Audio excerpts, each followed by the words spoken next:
employment and so on and so forth, which are saying, okay, why don't we unite? And this is what Nigeria might face as we go along. That's why I'm saying, look, maybe even you as a main organizer of this, you are not looking at the youth. The Igbo youth could be a big impact if they are to join the movement. So that instead of only having Yoruba youth, you're having the Igbo youth, and you're also having other parts of Nigeria where they must say, you know what, if we unite as a whole, because what's happening in Nigeria at the moment is that the government has failed. It's like the government has failed everybody. You see, what you are saying, right, it's going to go a long way. Yeah. And it's going to be a very big confusion. Yeah. But when we go out for a rally, we come together, we join together, we come on the same platform, and we are saying the same thing. Yeah. Do you understand me? But because that's both the Igbo and Yoruba. You're all saying the same thing. Yeah. You're saying the same thing. We are doing the same thing. It's just that we want you just can't unite. We can't just unite. Yeah. We want to be like Scotland and let them be like Wales. you know what I mean? Yeah. Let everybody stay on their own.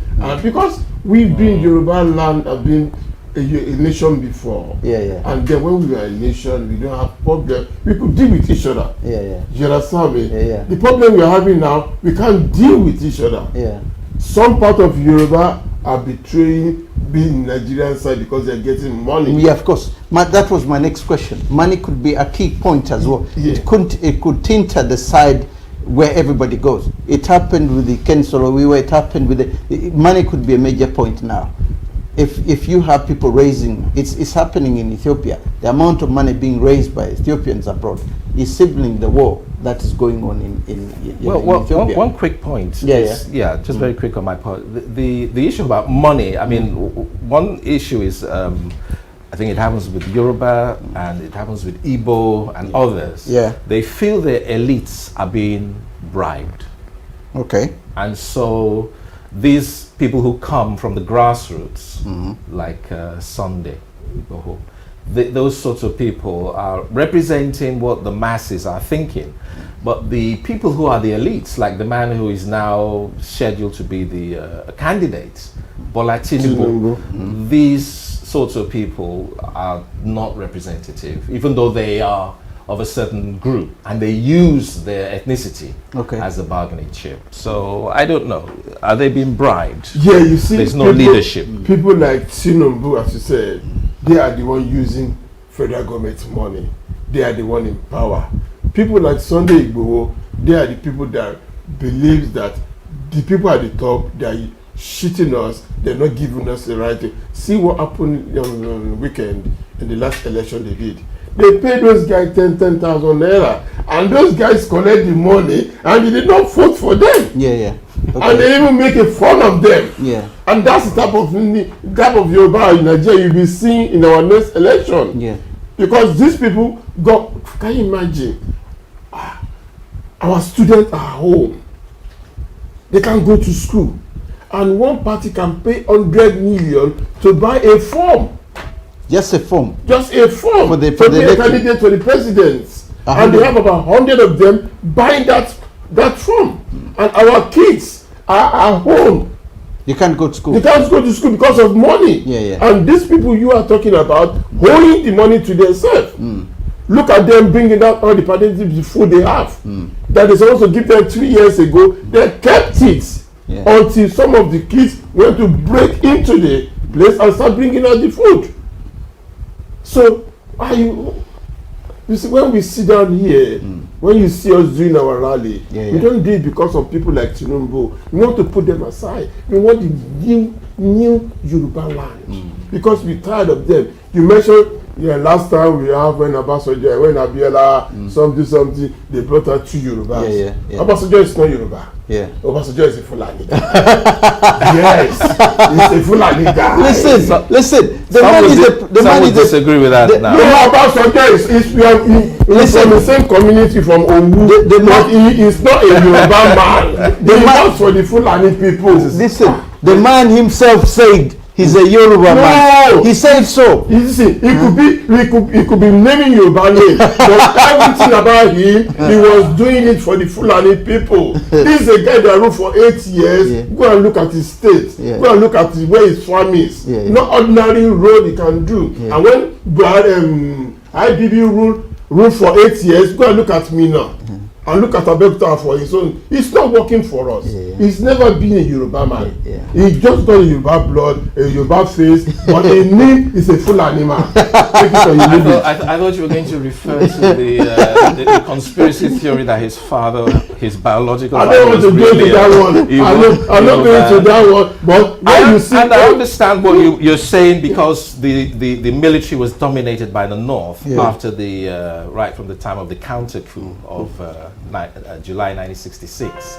But in recent times, Obasanjo has changed his tenor, and he did send out certain missives to Buhari, which was not appreciated by the Northerners, when he said, look, when he was in power, why did you have to write letter after he left power? When you're in power, you have this right of doing all these things. You did not do it, but when a Fulani man is there, you now start writing letter. What kind of letter is he writing? But what he did say, he did say that this could lead to a kind of an inter-Ramway, like in Rwanda. Yeah. And that was obviously a point that things will boil over and people will start murdering people en masse. Yeah. So that was a dose of realism. Whether it has come too late, etc., I don't want to get into that. If he's a Yoruba man, he's supposed to stand for us and fight for the right.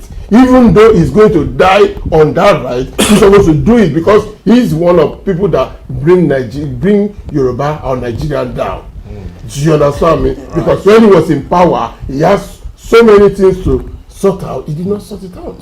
Now he's now writing to our go slow president that was doing so. No.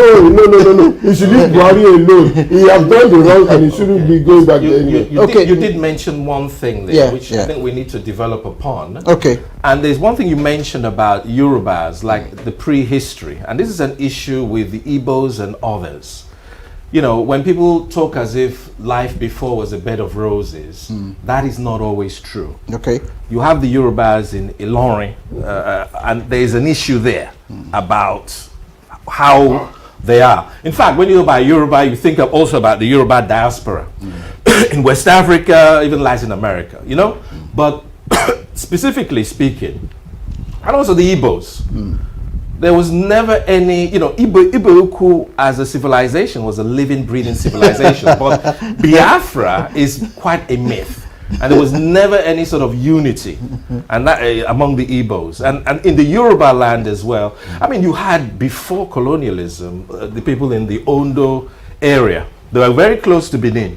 And in fact, their whole strategy was actually geared more towards Benin. They didn't actually consider themselves part of that confluence of Yorubas until the colonial era. So I think we've got to be, this is one of the things that needs to be planned for, that if Nigeria is going to break up, whether you're in the north or the south, it's not a guarantee that these societies that you yearn for and romanticize are going to be what they are. It's about the mentality that is going to be taken into it. And that's always my biggest fear, that whatever the grievances are, and they are there, of course they're there. The problem is that in any reconstituted nations, you will still have the same the same nonsense kind of the elites. Now, cheating the people, running neo-colonial colonies.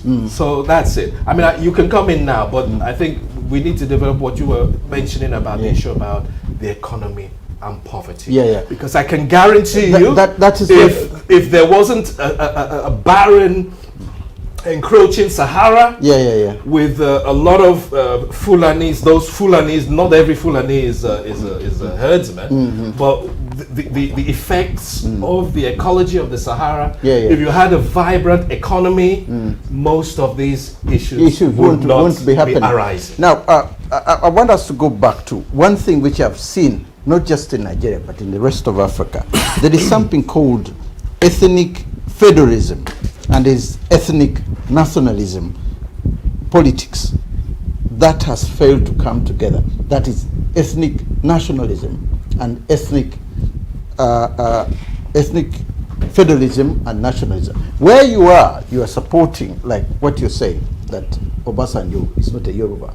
Because if he had been a Yoruba man, he would have done what a Yoruba man would have done. Then you look at nationalism.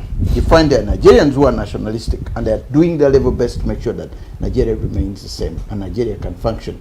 But at the same time, you got federalism. Those who believe in their various states. I mean, I've talked to people from Anambra State who are saying, look, as far as we are concerned, we're looking at our state. We are not looking at the rest of Nigeria. If we can develop our state, if we can do this. Now, that's issue. How do you bring nationalism the way maybe football brings everybody together as a national? The way Pan-Africanism, as we're discussing it. If we can't do that, why has it failed in Nigeria? In Nigeria, yeah, as you said, it's only football that brings us together. Anything after football, we are nothing. Nigerians. Yeah, nothing. But when we are playing football, yeah, we are one Nigeria. Yeah. Everybody is happy. Yeah. Everybody do what they have to do. Okay. You see, when you're talking about what you just said now, yeah, that's the type of person Obasanjo said he is. Yeah. He said it's not a Yoruba man. Yeah. That it's for all Nigeria. But how an African man, only you cannot be for all Nigeria. When the other people under you will look after their states. Yeah. And you say you want to look after Nigeria. See what is happening now. When there's a big crime in Lagos State, they will tell you, bring it to Abuja. And when you get to Abuja, no case. Yes, no case. So far as a Fulani, no case. See our politicians today, before they give them a seat, they take them to Abuja. I don't know what they're doing to each other. And once they give them the seats, you know what they do? No. They don't listen to the grassroots anymore. They listen to those who are giving them. They listen to the people at the top. The people in the grassroots, it's none of their business. Can you imagine you are a senator in Lagos State and you are living in Abuja? You are not living among your own people. You don't know where your own people are. When you want to need your vote, you come back to Lagos State. People. Yeah. You see how what federalism is doing to us. Yeah. And they take everything, want to be under federalism, so that they will take everything that we not. Then people like Sunday Igboho stand up that listen. You see what Sunday Igboho is doing today is somebody like Obasanjo that's going to stand up and say, listen, these people are my people. Yeah. We need to look after them. I'm here because of the people in the grassroots. Yeah. I'm not here because of the people at the top. I'm here to raise my voice to tell them that the people at the grassroots need to enjoy this nation too. Listen, I will tell you something in the 90s. I used to drive, you know what I'm saying, from Lagos to Ibadan under 45 minutes. But now you cannot do that anymore. Why? Because bad road. Oh, okay. That Ibadan to Lagos road, they've been doing it since I was 10 years old. They're still doing it. I'm in my 50s now. If I'm lying, you will say it. But because we have bad leaders, yeah, and some of we Yorubas are the bad leaders that they're killing the economy of. You know what they do? They only give you money. Once they give you the money, you forget about the people in the grassroots. We're coming back to the same angle because my issue has always been that if things can't work out, if the solution can't be found, because we can discuss the solution since the end of the day, but are there other options that can happen and that people are going to because a voice has to be listened to, and they can't listen to that voice unless it comes out in numbers. You get the point? If the numbers come out, they will listen. Because at the end of the day, when numbers coming out, federal government should stop them by shooting. Look at the answers. Yeah. Is that not the answers? Yeah. Is that not one voice? Yeah, but they acted. They acted. The police units were immediately dealt with. You see what they did to them? Yeah. They kept them quiet. Yeah. So that they won't come out again. Yeah. They killed them. Yeah. When somebody is carrying Nigerian flag, one Nigeria with and the same Nigeria you are hearing. Send them to go and shoot the person that's carrying Nigerian flag. So why would I carry Nigerian flag anymore? If It's a simple question. Why would I carry Nigerian flag? When a son carry a Nigerian flag, a boy of 18 years old said, I'm suffering. You know the enjoyment we have when we're in Nigeria. In our 80s and 90s. We enjoy Nigeria from one part to another. We treat him Hausa like Hausa. We treat ourselves like one nation. Until these things start going wrong. Yeah. Okay. Is there a solution? What's the solution other than breakaway? Well, because could there be a solution other than breaking up? From the beginning, I mean, there are two things here. If we look at it in a kind of formularic manner, we would say, look, call a national sovereign council and also go towards addressing grievances and apparently basically restructuring the country. That's part of it. Okay. But the other issue is bad leadership, as you just mentioned. And this is something that is chronic, and you've been honest to say Yorubas are part of that. Of course, as are all Africans. You can't just put the blame on one particular section. And maybe at some point, because I understand the issue about the herdsmen's crisis, but I think later on, you don't have to answer it now. I would want you to sort of interrogate that idea, because the Fulanis feel they're being demonized, that there are a lot of them who've been settled in parts of southern Nigeria. You mentioned people coming from the outside.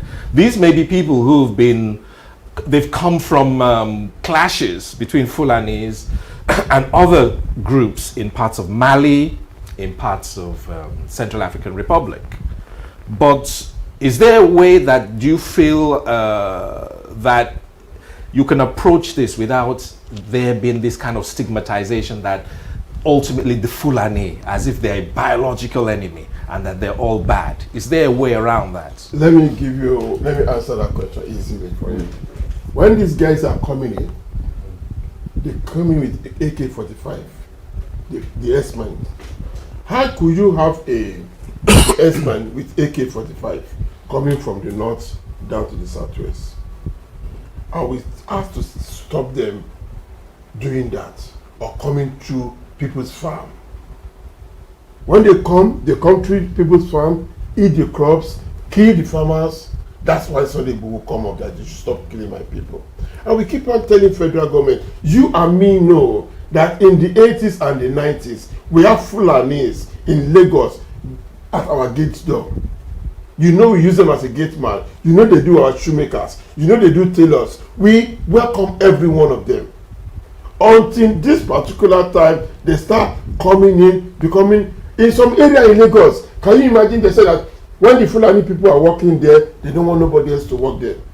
And they keep on putting their Seriki all over the place in Southwest. What's that? Serikis, they're kings. They call them Serikis. They keep on putting them all over the place. And our people that are supposed to say, why are you doing this? They keep short. They never say anything. There's a Seriki in Lagos that when he's going out, trust me, Lagos, above Lagos, it hasn't got its own entourage more than him. He's going like a full governor in Lagos. And we kept quiet because we accept every one of them. But now they start killing our people. That's why we start asking, why is it happening? And when we catch them, we give them the federal government. And federal government will say we are doing the wrong thing of we catching them. Who's doing the catching? The security we have some Yoruba last time, we have some OPC people that catch this guy called Buburu or something. They took him there. The people that catched him and handed over to police was stay in a jail for more than 6 months until we keep on shouting that they should release them. They didn't kill them. They only catch the person that is killing our own people and hand over to federal government. And federal government say, okay, thank you for bringing him. And you people that bring him to follow him to jail.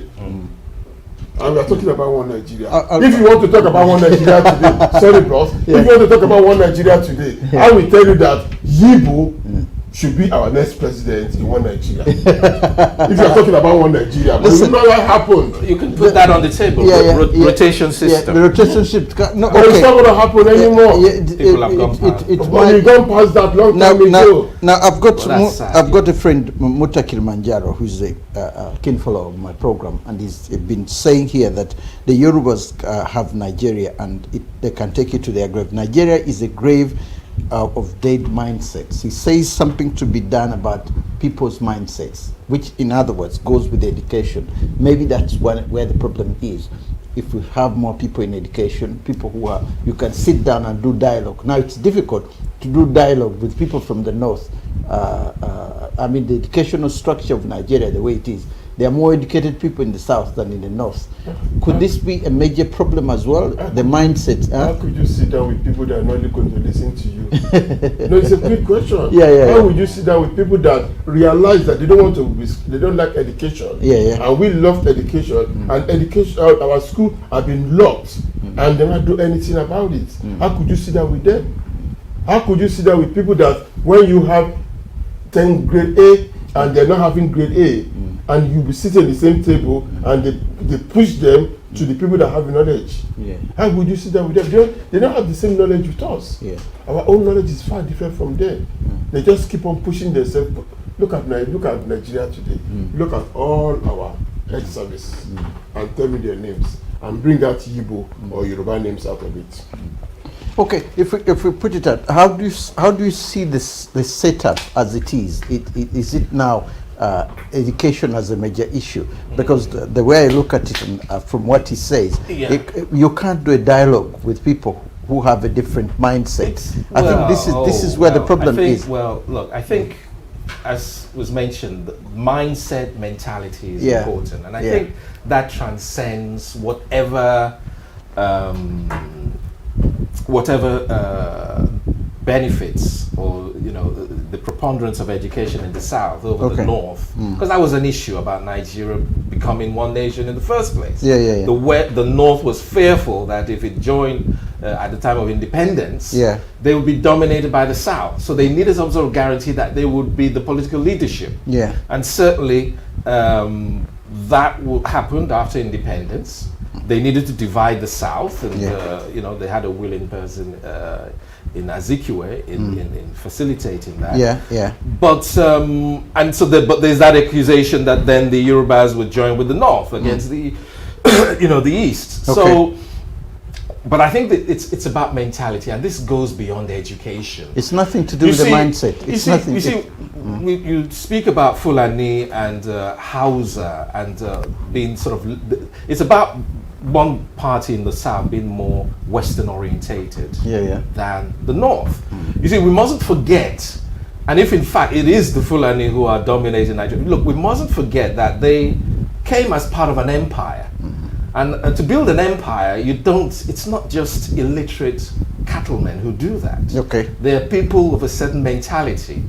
So the problem would be with their elites, as there is a problem with the elites of the Yorubas, the Igbos, and other ethnic groups in Nigeria. So please I don't think we should just dismiss the Fulani, whether there's some sort of evidence that Hausa Fulani are trying to maintain this dominance because of this fear of the South economically and educationally. We mustn't forget that historically, that they were in charge of a very large empire, and that the people who've become more educated in recent times, like the people from the Igbos, that they are not as politically savvy. Even with the generation and 4 or 5 of Western education, as other ethnic groups are in Nigeria. So we need to just start from a kind of a neutral perspective to see who are the leaders that can be trusted and who are these others that really need to be overthrown.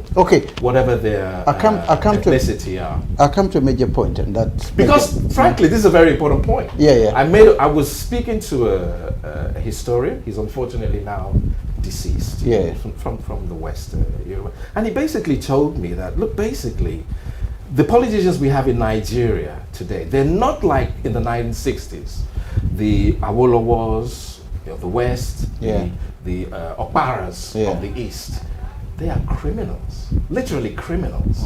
So these are not the sort of people who are going to negotiate properly at a national you can't sit there or make Nigeria more equitable. You can't sit down and negotiate. So the question now is, how do you build a movement? Okay, starting within your own ethnic constituencies, but also try and reach out to other parts of Nigeria to forge a unity, to change the mentality and the nature of leadership in Nigeria. There is a bigger issue here, which we tend to overlook, mainly as Nigerians, not just Nigerians, but the rest of Africa, and that's the issue of religion. If you look at the north, the issue has affected Sudan, the whole of Sudan, before it split up to be Southern Sudan and Northern Sudan. It's split up, it's affected other areas of Africa. Religion has been a major issue, and Nigeria, where churches are being burnt in the north and other areas, and also mosques now, issues that have started affecting the religion has played a major part. Now, Yorubas are going to find that if they are to break away, the Muslims who are believers as well have got to be part of the system of helping the Yorubas. It's similar to the Igbos as well. Something has to happen which has to engulf everybody, whichever religion they come from. Do you see this happening? Well, I mean, you can answer that, because in the north, yes, okay, there is a dominance of Islam. Yeah. But among the Yoruba people, you have Christians and Yorubas. I know and Muslims. Yeah, the Yorubas have got both Muslims and Christians. Okay. Similarly, the Igbos have got Muslims and Christians. Not although the majority are Christians. Yeah. But I'm looking at it from the angle of whereby it's saying we have a common purpose. That common purpose. Look at South Africa. When Mandela was in prison and all the others, nobody bothered which religion. They had a common cause, and the common cause was apartheid. They fought it. Now, still, Nigeria can come with a common cause. I said, look, we Yoruba people are looking at the structure which is not fair, which is not working. Can we go with the Igbos, regardless of which tribe, which religion, and so on, and make sure that we have, because we have a common enemy. The common enemy is the government now. We are moving away from that. Can this be an issue as we go along tomorrow? You see, to be honest with you, to be real honest with you, in Southwest, we haven't got a problem with religion. You don't? You don't. Okay. You see, in Southwest, you could see a Christian married to a Muslim. Yeah. All right. Yeah, and they live in the same house.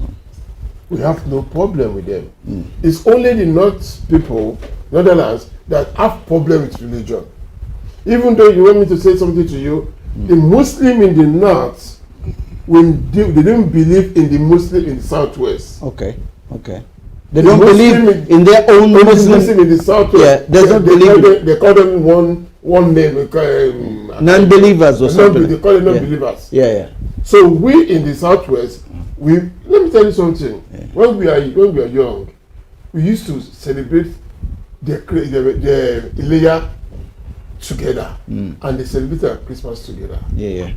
So we are happy with each other in the Southwest. Yeah. It's only in the North people they're having problem with that. Okay. We don't mind.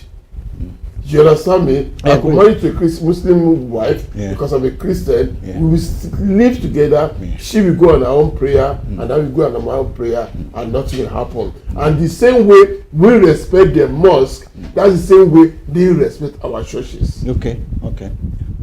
Well, I think in those days, 1970s, neighbors used to Muslim. Yeah, we are happy together. We got not just Yorubas, but everybody will celebrate Eid al-Fitr or Christmas. We do everything together. We don't have any problem. It's nowadays that they open the border down, and some Muslims are coming inside, and they now call it. Do you remember, like about 6 months ago, that they stoned a Christian girl to death because he called a Muslim something of that. And the people, did they bring the people to book? No, they didn't. They didn't, because that's what the government wants. Yeah. The government, we don't have problem. It's the government is our problem. The people ruling us, they are the people that's our problem. We under them, we have no problem with one another. But is there? do you see that as an issue now that could join you all together because you have a common purpose? The issue, because if you don't have a problem with it, then you can join hands with That's the Muslims. what we do in Southwest.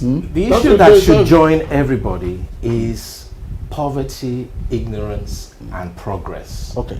You know, that's what I say a lot of the time on these programs that I do with you. That if you can provide a vision, a kind of a ideology, universal ideology. Okay. You may start it off in an ethnic context, but it has to be universalized. That is saying that we want to progress. We want independent economic and political structures in Africa. That is what should be headed to. Religion offers nothing in the sense of, for instance, this sort of profiteering we see among Christian evangelists in Nigeria, or the fundamentalism of Boko Haram and Islamic State. We don't want to become medieval Arabs any more than we want to be the slaves of the Western economic system. So I would say the common ideology that should be focused on. And this is where you need real statesmanship. Okay.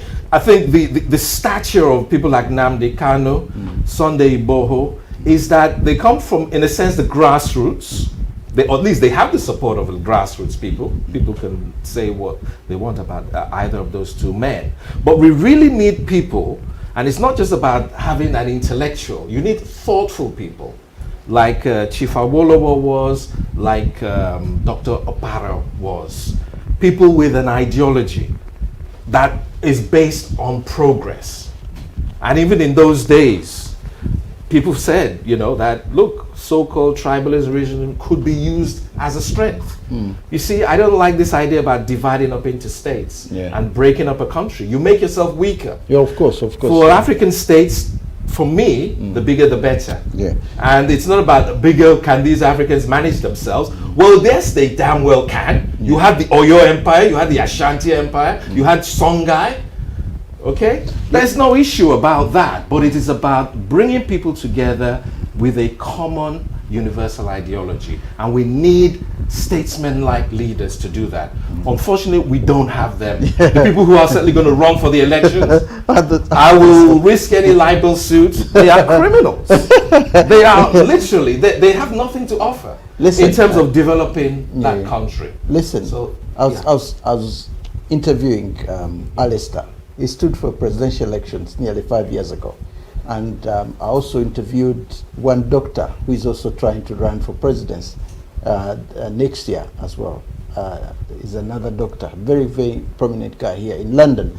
And Alistair and him talked about something which is similar, and that is the fact that what the people on the ground see, that they look at, they see, and what people like them who are trying to be leaders of tomorrow with very good visions that you're bringing to the table, they don't look at the vision. They look at what they have to eat tomorrow. Where is the next meal going to come from? How are they planning all this? Now, what the governments did is to make sure that everybody's below, those who are down are down. Now, you're going to come here with your vision of tomorrow, of breakaway, of this or that. They will listen to it. But they have to go back home and cook food. They have to eat something. So poverty is a major issue, as you mentioned it. That's why someone comes with money. He wins them over, gives them rice or something for a certain period. So that vision hasn't gone into yet. Now, I remember the Ghanaian youth. They were given rice and stuff like that. They rejected it. They gave the youth the money. Because the vision, they were looking more at vision. They're looking at the employment. It again comes back to what have you put into them? The Ghanaians have put a lot in them that they can even reject food to politicians or even money as tomorrow comes. Now, can Nigeria do that? Because if you're going to pass a vision, you need to take it maybe to the youth to make sure you give them that idea that, listen, I'm not just giving you food. I want more than food. I want you to have jobs. I want you to have this. Because that seems to be the vision which is not existing in Nigeria. You see, what happened in Nigeria today is that some people have already bought Nigeria. Already buying. They buy it. They own it. They own Nigeria. Nigeria on themselves. That nobody will be able to come into that campus. Okay, look at the next the election they're doing now. Yeah. They brought out Oshibajo. Yeah. And they have Tinubu in APC with so many other people. Yeah. On the election day, the person that have the most money, which is Tinubu, that can give them $100 million, $1,000. I don't know how much they give, $10,000 for people to vote for them, won the election. You that have the money, less you can go nowhere. Okay. So the more you have the money, the more you could go to it. You see, we pray. The scourge of godfathers. Yes. So everybody will sit down and say, oh, Tinubu, I don't care. He ruled Lagos State for 3 years, for 2 tenures. I don't see what he does. I can't tell you that I can sit down today, from morning today to night, and tell you, when Jack Ode was Lagos State governor, this is what he does, this is what he does. Can I say what Tinubu does for Lagos when he's Lagos State governor? And he wants to be Nigerian president. And we are all pushing him to come to become a president. Okay.